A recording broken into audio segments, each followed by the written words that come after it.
All right, boys. Glad you could all show up to the call on time. Anytime, old buddy. You said we're making a tier list today? That is correct, Donald.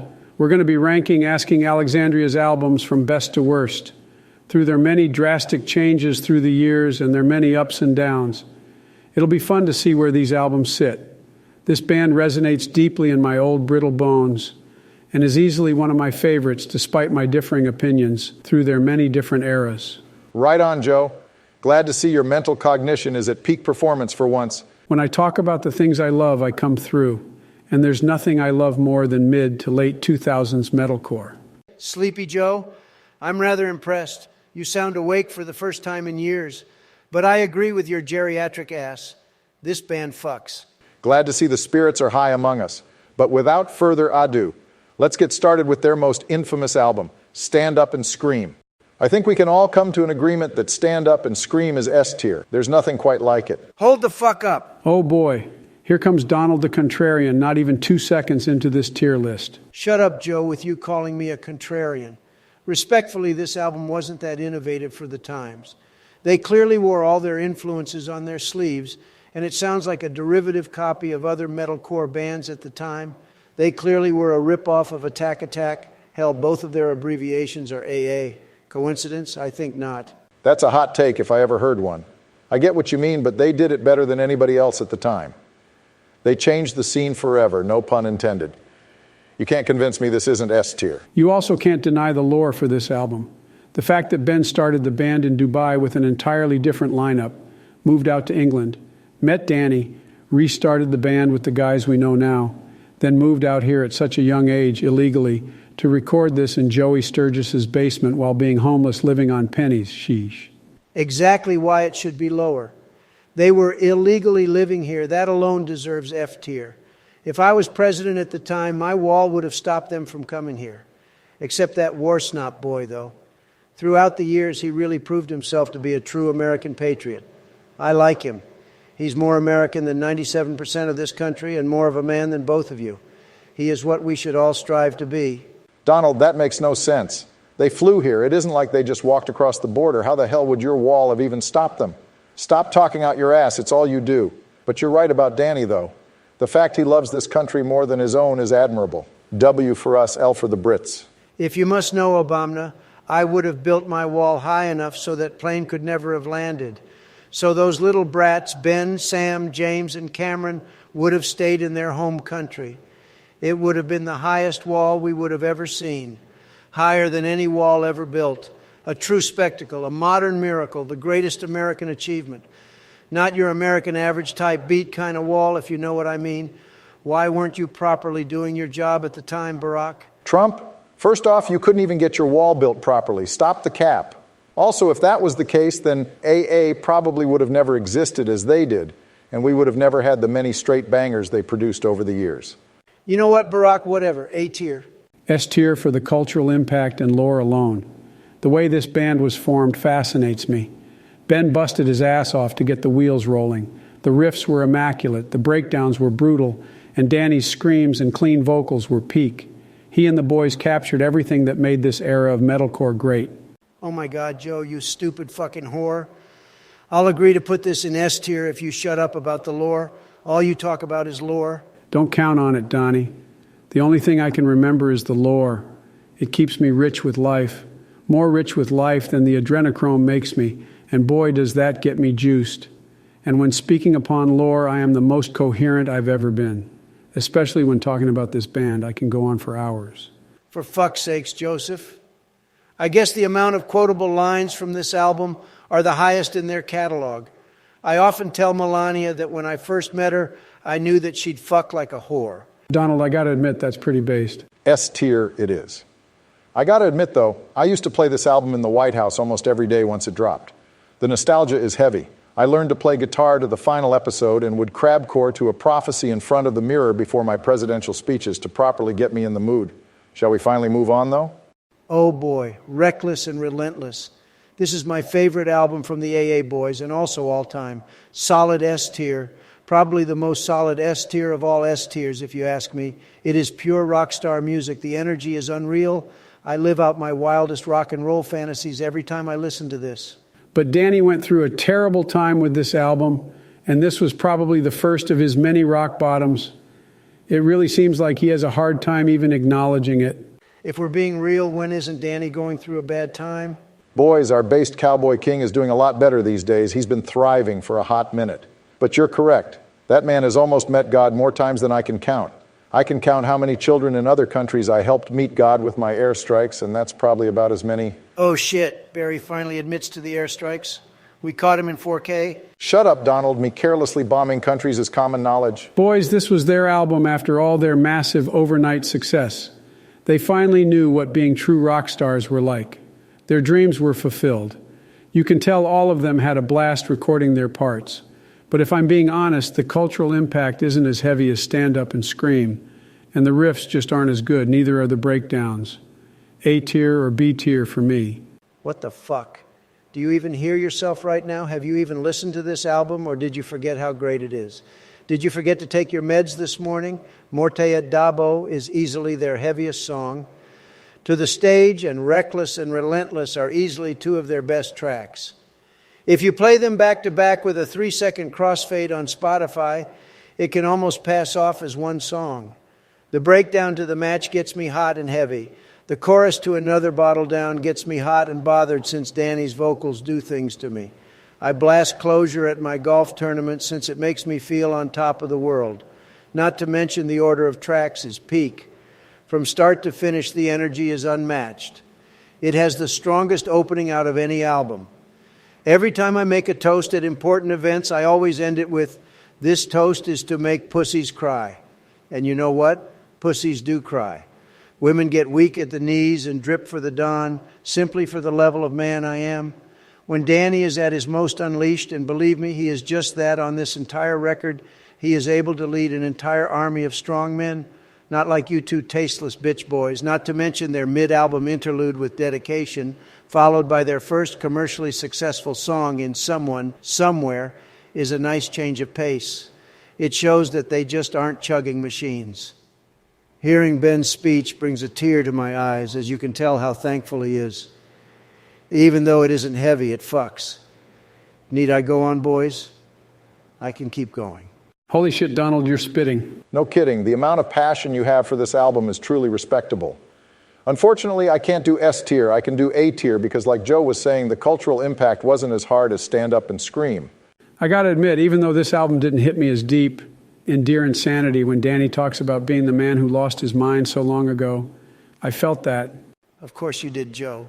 On the real, though, if they took out Dedication and Someone Somewhere, this album would be near GOAT tier in terms of consistent energy because of how balls to the wall it is. It's the perfect blend of the metalcore they started off with, infused with the 80s energy Danny always wanted to harness. I feel like Dedication really brings the cheese and kills the vibe for me, but I know where Ben is coming from with it. If it was the last track, I think I would enjoy it more so it doesn't kill the immersion, but ending the album with Morte et Dabo was a smart move. I agree, Barack, to an extent. Morte et Dabo is Hunter's favorite song when he's out there being an absolute degenerate bastard son. That song is the literal devil. It is not a good influence on him, and it really led him down a dark path. He also really likes the track Reckless and Relentless. It pushed him to lead a life of sin and self-destruction, and I can't support that. I know earlier I said I can do A or B tier, but I changed my mind, C tier. Joe, take some goddamn accountability and stop blaming AA's music for your inability of being a good parent to Hunter. The only AA Hunter needs are the meetings. You are the typical 2023 parent who blames everything but themselves for their kids turning out like shit. Take the L and admit the skill issue. Trump's right, Joe. It's not Asking's fault that your son is a piece of shit. You know what, Obama? You're all right. Fuck both of you. Even though this album has negatively impacted my life, I'll agree to A tier if you stop taking those personal shots. Don't count on it, old buddy. Listen, I understand this is objectively a way more fun, energetic album, and Danny is having an absolute blast on vocals, but we can't put it in S tier. That's not how a proper tier list works. It has to be an even spread that resembles a bell curve. Even though we're presidents, we at least have to have some integrity in being fair. Since personal preference doesn't outperform cultural significance, the best I can do is A. Sorry, boys. Whatever. You will not see till tomorrow, Barry. This is the most haram thing I have ever witnessed. Trump, you just learned what haram meant like 10 minutes ago, you ignorant, small-handed orange fuck. Now shut the fuck up already, swallow your pride, choke on it for us, and let's move on. Joe, that went pretty hard, but yes, let's move on. All right, next up, From Death to Destiny. This one's a tough one for me. Danny was driven so close to the edge while trying to get this album done that I swear he jumped. I'm convinced this album actually killed Danny, and he came back as a clone afterwards. He was never the same. The lore states that he was at such a crossroads with literally everyone that Ben had to keep rewriting songs to accommodate him, and Danny would just never show up to record. The boys all got their parts done as a band in one space, while Danny had to record his vocals in totally separate studios all over the place. This album was a mess to get done. This album pissed off everybody at release. I like this album for that alone. It really did make pussies cry. A Tear. If I'm being real, I think every album after this album pissed a lot of people off at release. The boys sure have a talent for that. That's because trying to please the Warped Tour metalcore crowd at the time was a suicide mission. You could never win with those entitled whiny brats. But if I'm being real, I don't like this album and never have. It's straight trash, Jack. I don't care what the lore states about how heavy and hard this album was to make. I just can't get behind it. It is so hard rock that I want to throw up. They completely sold out on this one to go in a more arena rock direction. This is not like the old Asking Alexandria. I swear to Christ, Joe, if I hear you or anybody else bitch about Asking Alexandria not being like the old Asking Alexandria, I will go DEFCON 3 on you. If you have ears, you will know that the boys evolve with every single album. Nothing is ever the same, and nothing will ever be the same. Step out of the echo chamber you're so desperately trying to cling on to and form an original opinion for once. I swear 90% of the fans of this band whine and complain about this. If you want Stand Up and Scream, go listen to Stand Up and Scream. If you want Reckless and Relentless, go listen to Reckless and Relentless. If they made every single album sound like Stand Up and Scream, these guys would have been washed up years ago, and their music would have become redundant, bland, stale, and unoriginal. I hate to say this, but I think you're right. I never thought about it like that before. You are honestly the first AA fan who has been stuck in the echo chamber to actually say that, Joe. Wow. I wish everyone else could change their minds like that. Still doesn't change my opinion on this album being absolutely mid as fuck. I can give respect to like 4 tracks, but the rest are absolute filler and forgettable garbage. The entire mid section is weaker than my presidential approval rating, and I gotta admit that shit is weak. This is probably their darkest album, and it's almost hard to listen to. And I'm not talking Morte et Dabo or Let It Sleep Dark. I'm talking uncomfortable and uneasy dark. The kind that makes you want to take a shower because you feel weird. You can feel the tension between everybody within the music. The entire album sounds like what a rainy day sounds like, and none of them good rainy days either. One of those rainy days that fucks up your entire mood. D tier. I think the tension between everybody gives this album a charm like none other. I enjoy the uneasiness, thank you very much. There might be a lot of filler, for once I'll agree with your dusty ass. But it really evens itself out with the amount of quality tracks, and I tell you, there are a few of them. Not to mention, this was Danny's new vocal cord era after he tore those motherfuckers. While it takes some getting used to, it really makes him sound grizzled and absolutely war-torn as fuck. And that's exactly what he was at the time. He sounds like a grizzly bear that just got released from the wild who wants to kill himself and everyone else around him. I, for one, think it's badass. Donald's got a point, Joe. The pain they went through made some of their best tracks. Moving On is a favorite amongst everyone, despite the chorus being a complete note-for-note ripoff of Go Your Own Way by Fleetwood Mac. The Death of Me, both mixes, are a certified hood classic. The intro, Don't Pray For Me, really sets the tone for the bleakness ahead. And also, Until the End is easily the most slept-on AA song in existence. I did used to hate this album when it came out, but it did grow on me over time. Mainly because I didn't think this band could make anything worse at the time. Boy, were we wrong as time went on. Spoilers, by the way. B-tier sounds fine to me if we can move on. This is a hot take, but I think this band gets better after each and every release. Barack, hot take? More like shit take. Your opinions are trash. Sometimes I question how you were president for as long as you were, with the lack of critical thinking skills and overall poor judgment. But can we move on now and just put this into B tier? I want to talk about the black already. I hate to agree with you, Joe, but yes, that was the worst take you have ever had, Barack. Stick this shit into B tier and let's move on. Fuck both of you. But anyways, next up is the black. More like the whack. Fuck this album. Our cowboy king isn't with us on this one. He has been replaced by some demented-looking Wish.com version who lacks all the charisma and personality that war snob boy brought to the table. I'm going to do all of us a favor and put this into F tier. Now let's move on to their self-titled album. This is the first album now that Danny has returned. Whoa, what the fuck, Donald? I don't know about Barack, and quite frankly, I don't care, but I really enjoy this album, and that's on the squad. Listen, even though I stepped out of the old asking echo chamber as we were discussing the last album, I am now stepping back in because the black needs to be A tier. Dennis effectively brought the boys back to their roots, and this is the closest thing to the old and gold asking Alexandria that we will ever get.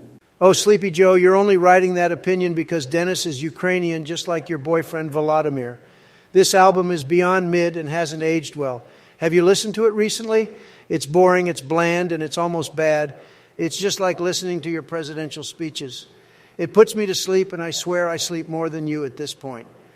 That must explain why you enjoy it so much, you sleepy fuck. Donald, shut the fuck up. You know how much I'm starting to dislike Zelensky as of late? He's a needy little baby. Now I ask you, have you even listened to it lately? Let It Sleep, The Black, and I Won't Give In are some of their heaviest tracks. The riff to The Black is so fun to play on guitar. Even at my ripe age of 169, these fingers still got it. Drop B and Asking Alexandria are the perfect duo. That shit go brr. This band was made for that tuning. Also, the breakdown for Let It Sleep is unreal. This album is D tier at the highest for the lore alone surrounding their fallout. Like, what the fuck was that? I can't stand what Dennis did to Ben and the boys. They didn't deserve it. Especially after what they went through with Danny. That narcissistic, entitled little shit wanted to make the band his and let the fame get to his overinflated head way too quick. Donald, what the fuck are you on about with the lore? I am the lore master. No matter what you think, the fact that Dennis was their biggest fan beforehand and ultimately got noticed from him doing his unreal guitar covers full of high-octane energy to their music on YouTube is unheard of. When was the last time this has happened? It is very respectable in my eyes. He is a man of hard work, and it paid off for him. He lived the dream of so many people despite how things ended between them so soon. I swear to God, if you ever call yourself the lore master again, that was cringe, and boy, have I seen cringe. By the way, was Dennis even down here legally? I bet that little shit was not. Nothing he has ever done has been honest. I ought to arrest him, send him to my good buddy Kim, and sentence him to 1,000 years of hard labor in the trenches of North Korea. That'll teach him for fucking people around. Donald, we're presidents. All we do is fuck people around with dishonesty. Cut the shit trying to sound like you're better than Dennis. We're probably all on his level, maybe even below it. Lore aside, this album is pretty solid in some aspects, but very weak in others. You can't deny they produced some of their heaviest tracks on this one. The emotions from their feud with Danny really dove them deep into the darkness. I agree, Barack. The breakdowns on this album are some of the most evil. Dennis really is the devil incarnate. When he said heaven's gone and hell is here, I felt that. I think we all felt that. I listened to this album on repeat before the speech where everybody dubbed me Dark Brandon, and from that, I owe it all to the black. I would have preferred if they called me Black Brandon instead, but I don't think that would have gone over well. Oh, wow, Joe. I never knew that. That's some good lore. The evil, demonic energy radiating from that speech truly surprised me, and I never would have thought this album inspired that. I thought you were possessed. Michelle and the girls were worried. I never knew it was all due to this album. Shit. If you were dubbed Black Brandon, though, then I would have had a serious problem with that. But I gotta admit, if I'm being G-real, this album really suffers from an incredibly strong start that leads to a very forgettable and lukewarm last two-thirds. That's pretty much the whole album that suffers from mid. It's like they only had so much energy and unleashed it all in the first few tracks. After sometimes it ends, I completely check out. If they spaced out their tracks better, I feel like I'd appreciate it more. Barack, are you high? This entire album bangs the same way I bang Jill. Yeah, poorly and full of skill issues, you dusty, immobile fuck. You know what, Dark Brandon? Yes. Dennis is the devil incarnate. You ever look at that guy's eyes? They radiate the most sus and distrustful energy.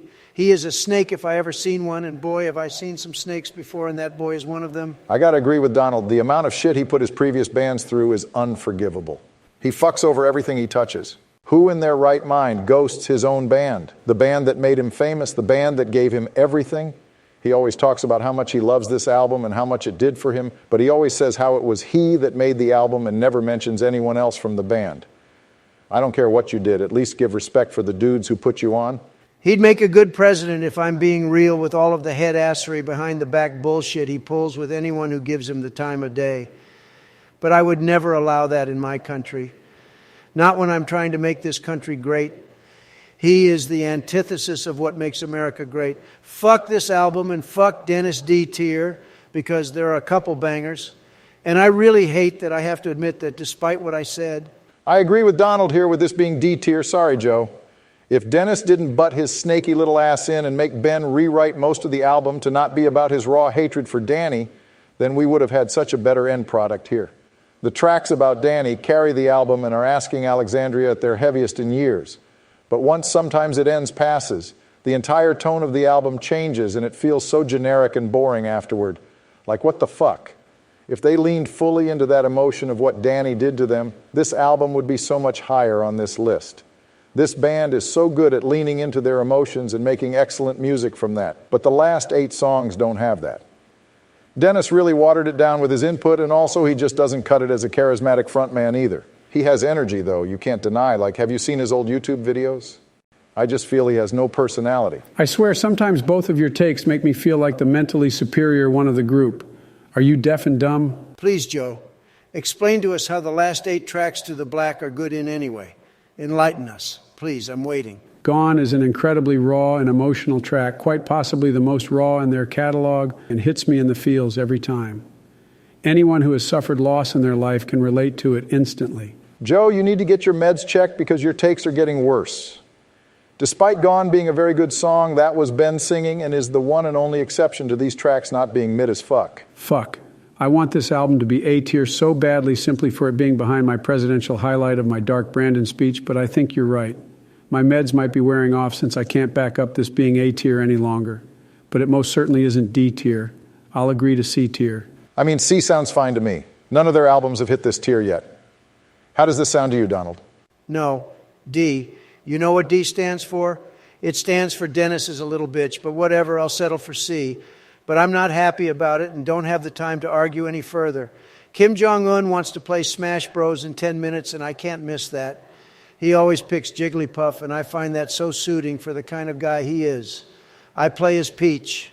He gets really angry when I don't show up to our calls, though, and I don't like him when he's angry. He gets really unstable. I'm going to take my feelings over putting the Black in C tier and transfer it into kicking Kim's ass as Peach. He will never expect it, not in a million years. Yeah, I think I'm going to call it a night as well. I promised the girls I would let them watch me play Bomber Command tonight. I'm quite the natural at it, believe it or not, and I think they want to know how I do it and why I'm so good at bombing places. Perfect timing because it's past my bedtime. The meds are wearing off and I'm having a hard time figuring out where the week of the day it is, day of the week it is, yes, what the day of the week is. Same time next Sunday to finish our ranking? Sounds good, buddy. I had a great time tonight, by the way. I always have a great time when it's just us, despite how irritable and short-fused I am. You guys are patient with me, and I respect that. Me too. I always enjoy bringing out the lore for you two. Whenever Zelensky FaceTimes me, I just ignore what he's saying and study lore for metalcore bands. I'm surprised he hasn't caught on yet, but he's always so busy talking about himself. Sounds good. I can't wait. Enjoy your games with Kim, Donald. I really don't know why you're friends with him, and believe me, I have tried so hard to understand. But as long as it's a healthy relationship and you two enjoy each other's company, I fully support it. I agree. It's good to see you bonding with people that no one seems to be able to, or even want to, for that matter. Thanks, guys. I appreciate it. I'll tell him both of you say hi. Please don't. Or what, Obama? What you going to do? Yeah, I'd rather not have me cross his mind. I don't think he likes me. You better keep that mouth of yours shut. All right, fine. I won't. I wouldn't do that to you guys. But anyways, see you guys next Sunday. Later, Donald. Get some rest, Joe. Time to go show the girls what their father is best at.